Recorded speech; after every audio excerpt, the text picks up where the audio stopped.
네, 오늘은 하나님이 보시기에 심히 좋은 교회, 이 성령으로 세워지는 교회라는 제목으로 하나님 말씀을 전하도록 하겠습니다. 오늘도 교회에 대한 말씀을 나누려고 합니다. 네, 여러분 잘 아시는 바와 같이 구약 성경에는 교회라는 말이 나타나질 않습니다. 그리고 신약 성경에서도요, 교회라는 말이 복음서에는 거의 등장하질 않아요. 예수님께서 이 세상에 오셔서 공생의 삶을 사시고 하나님 나라 복음을 전파하시고 주님께서 교회를 세우려고 하셨을까? 교회를 개척하셨을까? 교회 운동을 하셨을까? 그런데 생각해 보면 복음서에 예수님께서 교회라는 말을 쓰신 적이 거의 등장하지 않습니다. 마가복음, 누가복음, 요한복음에는 교회라는 단어가 없어요. 마태복음에만 예수님께서 2번 교회라는 말을 사용하셨는데, 한 번은 마태복음 16장에서 베드로가 예수님께 고백하죠. 신앙 고백, 주는 그리스도시요 살아계신 하나님의 아들이십니다. 그 말씀을 들으시고 예수님께서 내가 베드로의 이 신앙 고백 위에 내 교회를 세우겠다, 그렇게 말씀하셨어요. 그때 처음 교회라는 단어가 나와요. 그리고 마태복음 18장에 보면 만약에 어떤 형제가 죄를 짓거든 그 사람과 너만 상대해서 그 죄에 대해서 권고하라고 그랬어요. 그 잘못됐으니까 회개하고 돌이키라는 권고죠. 만약에 말을 듣지 않으면 두세 사람 데리고 가서 권고하고, 그 말도 듣지 않으면 그러면 교회에 얘기를 하고, 교회의 권고도 듣지 않으면 그러면 세리나 이방인처럼 여겨라 하는 말씀이에요. 그때 교회에 얘기하고 교회의 권고라고 하는 말에서 교회가 다시 등장을 하긴 합니다. 그렇지만 그게 전부 다예요. 복음서에서 예수님께서 이 세상에 오셔서 죄인들과 함께 하시고 병자를 고치시고 귀신을 내어 쫓아주시고, 그리고 하나님 나라 복음의 말씀을 전해주시고 제자들을 선별해서 가까이 두고 제자 훈련을 하시고 여러 사역들을 다 하셨는데, 근데 실제적으로 교회는 세우지 않으셨어요. 교회를 개척하신 적이 없어요. 예수님의 제자들도 제자 훈련을 받긴 했지만 그들이 교회를 개척하려고 애쓰지 않았습니다. 예수님께서 70명의 전도대를 파송한 적이 있거든요. 유다 전국 각처에 가서 복음을 전하고 전도했어요. 그런데 그 결과로 교회가 세워졌다라는 말은 없습니다. 그렇다면 이 교회, 우리가 함께 공동체를 형성하고 교회로 모여서 예배도 드리고 활동도 하는데 이 교회는 어떻게 생겨난 것일까? 교회의 탄생에 대한 말씀을 오늘 나누려고 합니다. 예수님께서 십자가에 달려 죽으시고 3일 만에 부활하셨습니다. 그리고 40일 동안 제자들과 함께 계시면서 하나님 나라에 대한 말씀을 자세히 전해주셨어요. 그리고 나서 제자들이 보는 앞에서 하늘로 올려져 가십니다. 예수님께서 승천하실 때 제자들에게 남겨두신 말씀이 있어요. 사도행전 1장 4절과 5절의 말씀입니다. 사도와 함께 모이사, 사도는 제자들을 말해요. 그들에게 분부하여 이르시되 예루살렘을 떠나지 말고 내게서 들은 바 아버지께서 약속하신 것을 기다리라. 요한은 물로 세례를 베풀었으나 너희는 몇 날이 못되어 성령으로 세례를 받으리라 하셨느니라. 아멘. 예수님께서 제자들에게 당부하신 말씀은 예루살렘을 떠나지 말고 예루살렘에서 아버지께서 보내주시겠다고 약속하신 것, 곧 성령을 기다리라 하고 말씀하셨어요. 그런데 여러분, 예루살렘이 어떤 곳입니까? 예루살렘은 얼마 전에 예수님을 십자가에 못 박아 죽인 곳이에요. 그 종교 당국자들이 지금도 서슬퍼런 위협 속에서 제자들에게 위험이 되는 그런 상황이죠. 그런데 그 예루살렘을 떠나지 말라고 하십니다. 떠나지 말고 하나님께서 보내주시겠다고 약속하신 것, 성령을 기다리라고 하셨어요. 제자들은 예수님 말씀에 순종했습니다. 예수님 말씀이 이루어지도록, 예수님 말씀이 성취되도록 순종했어요. 그래서 예루살렘을 떠나지 않고 성령을 기다렸습니다. 어떻게 성령 기다렸을까? 사도행전 1장 12절로 15절 상반절에 보면 이렇게 기록되어 있습니다. 제자들이 감람원이라 하는 산으로부터 예루살렘에 돌아오니 이 산은 예루살렘에서 가까워 안식일에 가기 알맞은 길이라. 들어가 그들이 유하는 다락방으로 올라가니 베드로, 요한, 야고보, 안드레와 빌립, 도마와 바돌로메, 마테와 및 알페오의 아들 야고보, 셀루신 시몬, 야고보의 아들 유다가 다 거기 있어 여자들과 예수의 어머니 마리아와 예수의 아우들과 더불어 마음을 같이하여 오로지 기도에 힘쓰더라. 모인 무리의 수가 약 120명이나 되더라. 아멘. 예수님의 제자들이 다른 제자 그룹과 함께 성령을 기다리면서 한 것은 기도하는 거였어요. 마음 모아 기도하는 거였습니다. 그래서 마음을 같이하여 오로지 기도에 힘썼다, 그렇게 말씀합니다. 기도에 전념했다는 것이죠. 뜨겁게 기도하였습니다. 마음을 같이하여 부르짖었습니다. 하나님께서 약속하신 성령을 우리에게 보내주십시오. 성령님을 우리 가운데 보내주십시오. 간절히 기도하였습니다. 함께 모여 기도한 무리의 수가 120명이나 되었다고 합니다. 그들은 다 마가의 다락방에서 성령 받기를 사모하며 오로지 기도에 힘썼던 것입니다. 성령은 하나님의 영이에요. 하나님의 영, 거룩하신 영입니다. 하나님의 영을, 하나님의 그 거룩하신 영을 받기를 사모하며 간절히 기도했던 것이죠. 그리고 기도에 힘쓴 결과로 이어지는 말씀이 오늘 본문의 말씀입니다. 사도행전 2장 1절로 4절 말씀, 오늘 본문 말씀 같이 합독하겠습니다. 오순절 날이 이미 이르매 그들이 다 같이 한 곳에 모였더니 호련히 하늘로부터 급하고 강한 바람 같은 소리가 있어 그들이 앉은 온 집에 가득하며 마치 불의 혀처럼 갈라지는 것들이 그들에게 보여 각 사람 위에 하나씩 임하여 있더니 그들이 다 성령의 충만함을 받고 성령이 말하게 하심을 따라 다른 언어들로 말하기를 시작하니라. 아멘.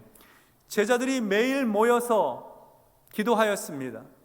예수님께서 6월절에 십자가 처형을 당하시고 40일 만에 승천하셨으니까 지금 매일 모여서 기도한 지 며칠 지났지요. 그리고 오순절이 되었습니다.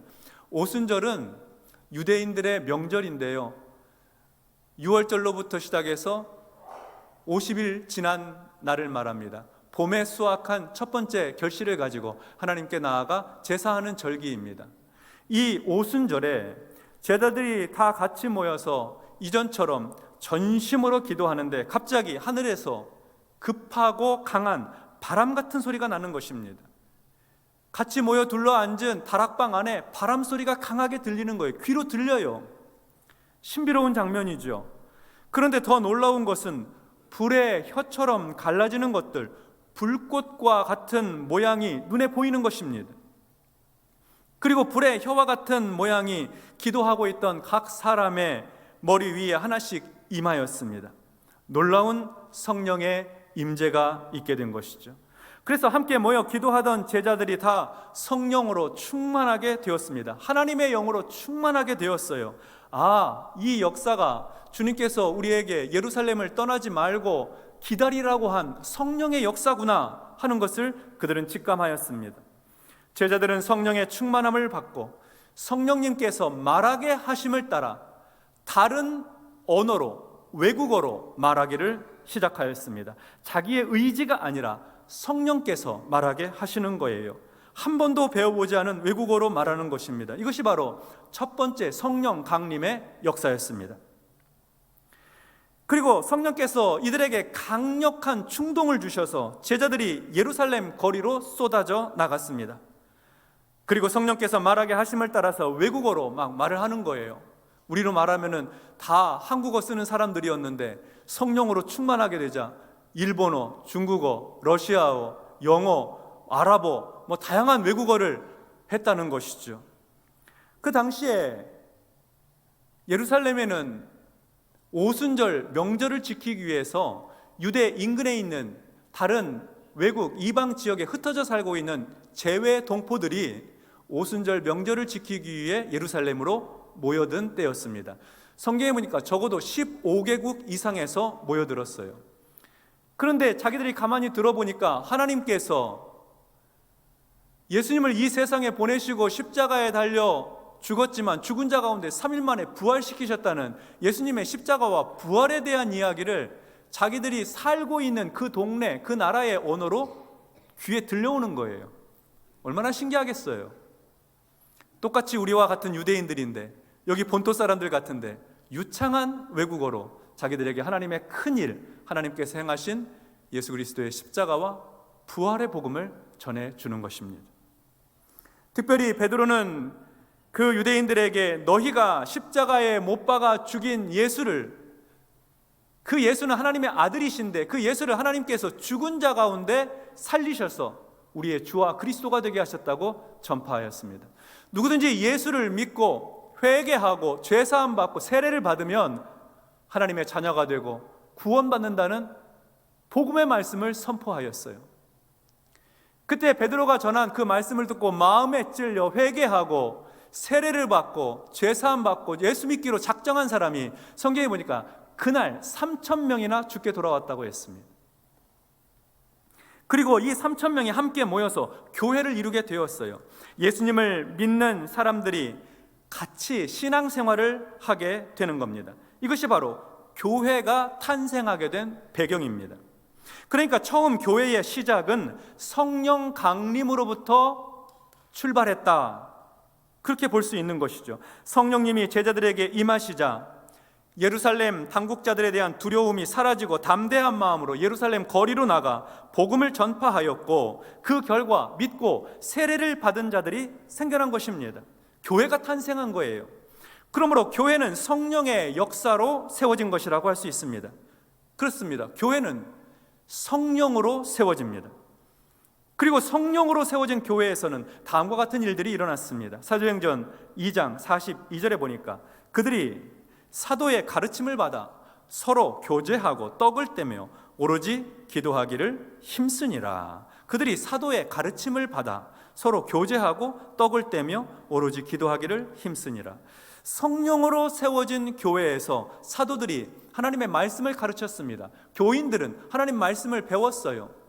성령으로 세워진 교회에서 떡을 뗐습니다. 성만찬 예배를 드렸다는 얘기입니다. 예수님의 살과 예수님의 피를 상징하는 성만찬을 함께 나누었어요. 성령으로 세워진 교회에서 성도들끼리 서로 사귐을 가졌습니다. 교제하였습니다. 그리고 그들은 모일 때마다 오로지 기도에 힘썼습니다. 제자들이 성령 받기를 위해 기도에 힘썼던 것처럼 성령으로 세워진 교회의 성도들은 오로지 기도하기를 힘썼던 것입니다. 그런데 여러분, 이 장면을 보면 우리가 아주 미묘한 뉘앙스가 있는데요. 사람들이 교회를 세우기 위해서 함께 모여서 성경을 배우고 교제를 하고 성만찬 예식을 하고 기도했다 하는 그것이 아니고, 성령으로 말미암아 교회가 세워지자 그 교회에서 성경을 가르치고 성만찬 예배를 드리고 교제하고 그리고 전심으로 기도했다는 것입니다. 사람들의 노력으로 세워진 교회가 아니라 성령으로 세워진 교회에서 이런 신앙의 행위들이 일어나게 되었다는 거예요. 그러니까 먼저 일어나게 된 것은 성령께서 주도하셔서 복음이 전파되게 하시고 교회가 세워지도록 하셨고, 그 교회 안에서 말씀도 배우고 예배도 드리고 기도도 하고 성도들 사이에 교제도 있었다 하는 말씀입니다.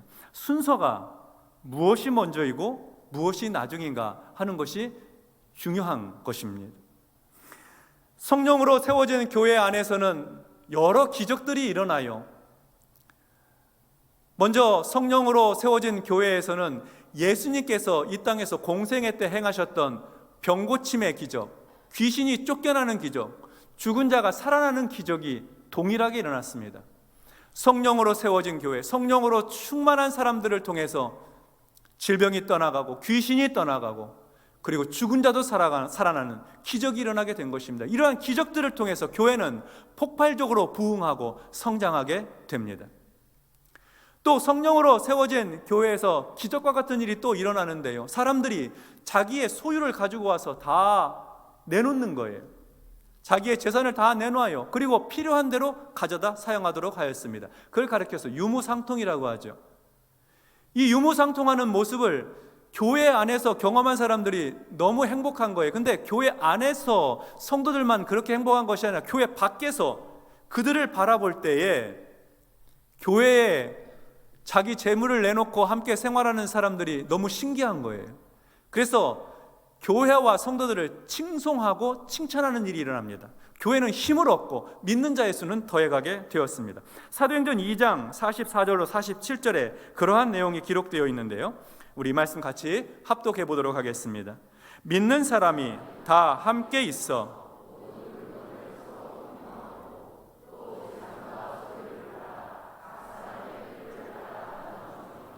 날마다 마음을 같이하여 모이기를 힘쓰고 집에서 떡을 떼며 기쁨과 순전한 마음으로 음식을 먹고 하나님을 찬미하며 또 온 백성에게 칭송을 받으니 주께서 구원받는 사람을 날마다 더하게 하시니라. 아멘.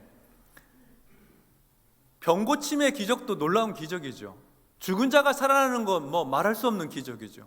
그런데 사람들이 모두 자기 소유를 내놓고 함께 사용하며 공동의 삶을 살아간다고 하는 것은 사람의 힘으로는 불가능한 기적이었습니다. 그런 체제와 그런 사회적 시스템을 가지려고 하는 국가나 공동체가 있긴 하지만 다 실패했습니다. 그래서 안 되는 거예요. 제도로 되는 것이 아니라 성령의 감동으로 이루어진 일이고, 나도 저런 사람들처럼 살아보고 싶다 하는 사람들이 예수를 믿고 그 공동체 안에, 교회 안에 들어오는 역사가 있었던 것입니다. 성령으로 세워진 교회에는 이렇게 놀라운 일들, 기적과 같은 일들, 축복의 역사들만 있었던 것은 아닙니다. 성령으로 세워진 교회임에도 불구하고 그들 안에는 온갖 고난과 핍박과 박해가 있었습니다. 제자들은 감옥에 갇히기도 하고 채찍에 맞기도 하고 종교 당국자들로부터 위협을 당하기도 하고 능욕을 받기도 하고 그랬습니다. 그러나 성령으로 세워진 교회, 성령으로 충만한 성도들은 그러한 고난을, 그 고난 앞에서 무릎 꿇지 않고 고난을 고난으로 여기지 않고 오히려 예수의 이름 앞에서 능욕받는 것을 자랑스럽게 여기고 기뻐하였습니다. 말이 안 되는 얘기잖아요. 그런데 성령으로 세워진 교회, 성령으로 충만한 성도들은 고난도 넉넉하게 감당할 만한 힘이 생기고 담력이 생기고 용기가 있었다는 것입니다. 성령으로 세워진 교회는 핍박이 없는 교회가 아니라 고난도 힘있게 이겨내는 교회였습니다. 사도행전 4장 17절과 18절을 보겠습니다. 이것이 민간에 더 퍼지지 못하게 그들을 위협하여 이후에는 이 이름으로 아무에게도 말하지 말게 하자 하고 그들을 불러 경고하여 도무지 예수의 이름으로 말하지도 말고 가르치지도 말라 하니, 예수님의 제자들에게 채찍질하고 감옥에 가두고 위협하고 하는 말이 이제 앞으로 예수의 이름으로 복음 전하지 말고 기적도 행하지 말고 조용히 지내라는 겁니다.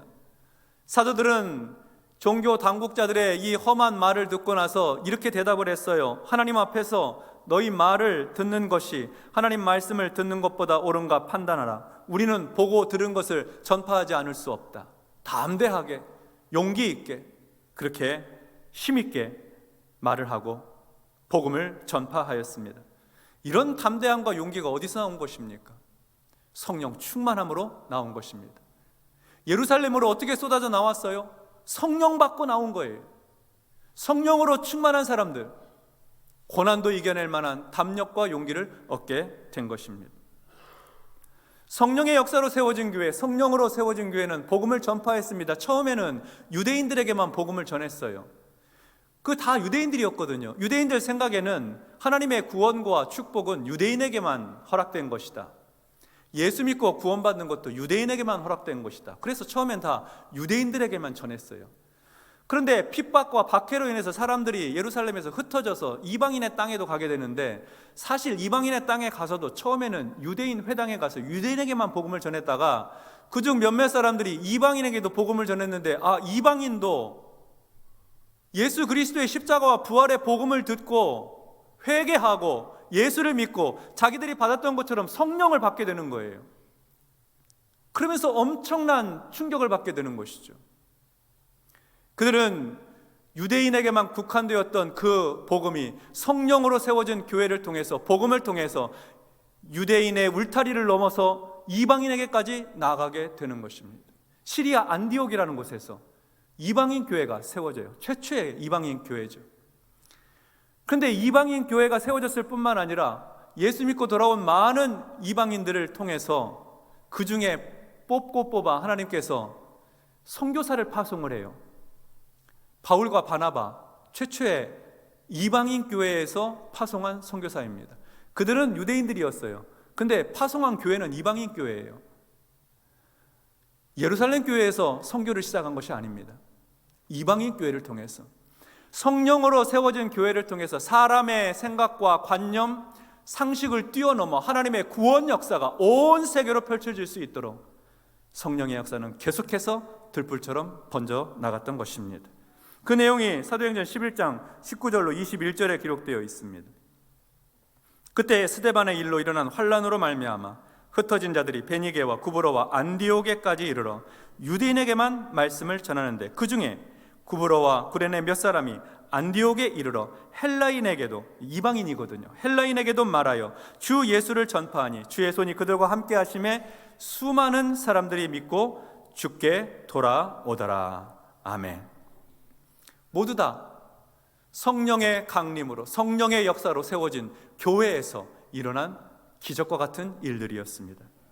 이와 같이 성령의 역사로 시작한 첫 교회는 병고침과 귀신을 쫓아냄, 죽은 자가 살아나는 기적을 통해서 폭발적인 부흥과 성장을 하였습니다. 성령님의 감동으로 성도들이 자기 재산을, 재물을 다 내놓고 유무상통함으로 믿는 자의 수가 늘어갔습니다.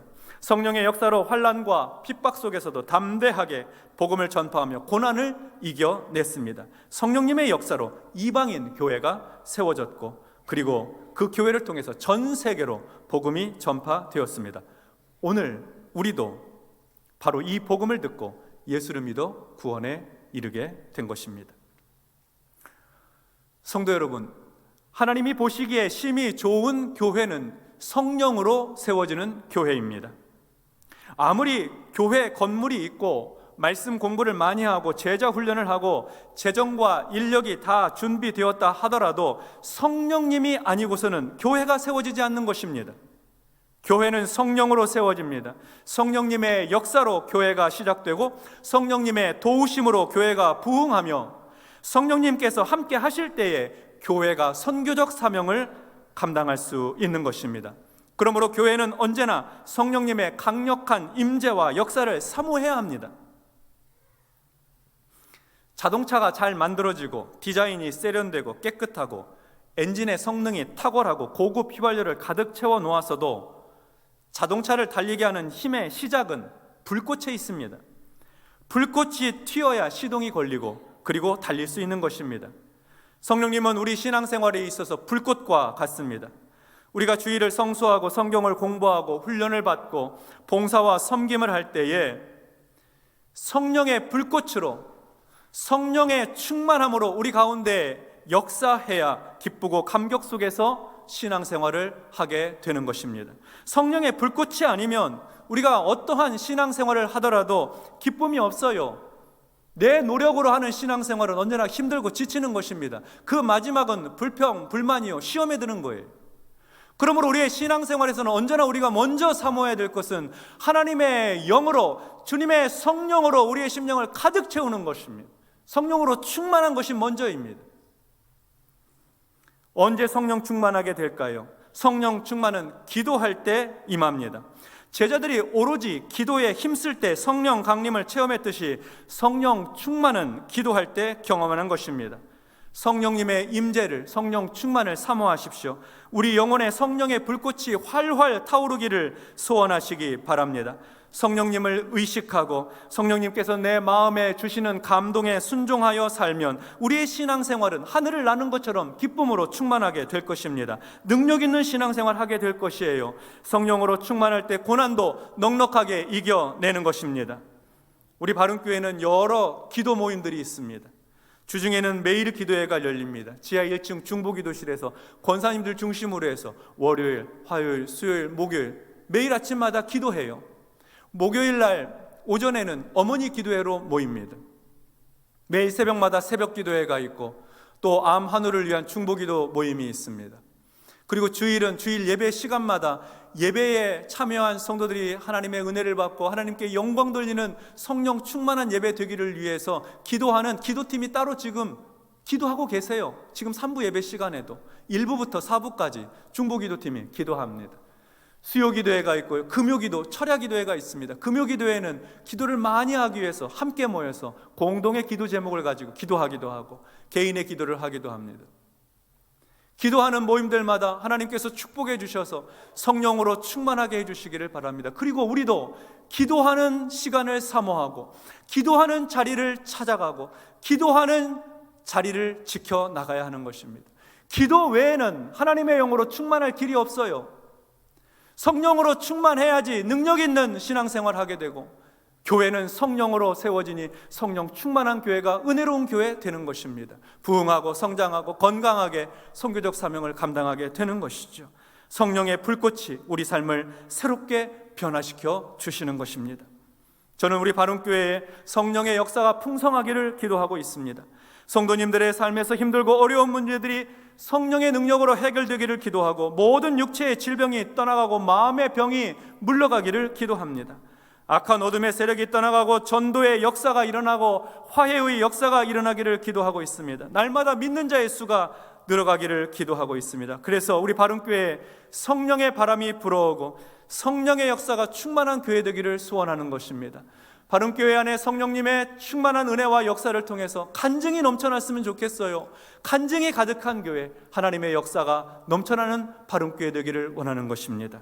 저는 오늘도 성령님의 임재와 역사가 있으면 교회가 세워지고 교회가 부흥한다고 믿습니다. 한국 교회가 많이 연약해지고 흔들리고 있는 것은 성령님의 역사가 없어서가 아니에요. 성령의 역사를 사모하고 간구하고 기도하는 자리들이 희미해져 가기 때문에, 기도의 힘을 잃어가고 있기 때문에 그렇습니다. 그러므로 우리가 기도하며 하나님의 은혜를 구하고 성령 충만하기를 사모하게 된다면 교회들은 다시 일어서게 될 것입니다. 우리 바른교회가 하나님이 보시기에 심히 좋은 교회, 성령으로 세워지는 교회 되기를 주의 이름으로 축원합니다. 기도하겠습니다. 하나님 아버지, 감사합니다. 하나님 보시기에 심히 좋은 교회, 우리 교회 창립 71주년의 비전입니다. 말씀으로 세워지는 교회, 성령으로 세워지는 교회 되도록 축복하여 주시옵소서. 우리 바른교회 기도의 자리마다 더욱더 뜨거워지게 하여 주시고, 성도들이 기도하는 일들을 사모하게 하여 주시고, 기도의 자리를 지켜나가면서 성령 충만하여서 신앙생활도 가정생활도 직장과 일터에서도 능력 있는 그리스도인으로 살아갈 수 있도록 주님 역사하여 주시옵소서. 성령의 역사를 경험하게 하여 주시옵소서. 간증하게 하여 주시옵소서. 살아계신 하나님의 은혜와 축복이 교회 안에 가득하고 성도들의 삶에 넘쳐나도록 주님 은혜 베풀어 주시옵소서. 예수님의 이름으로 기도하옵나이다. 아멘.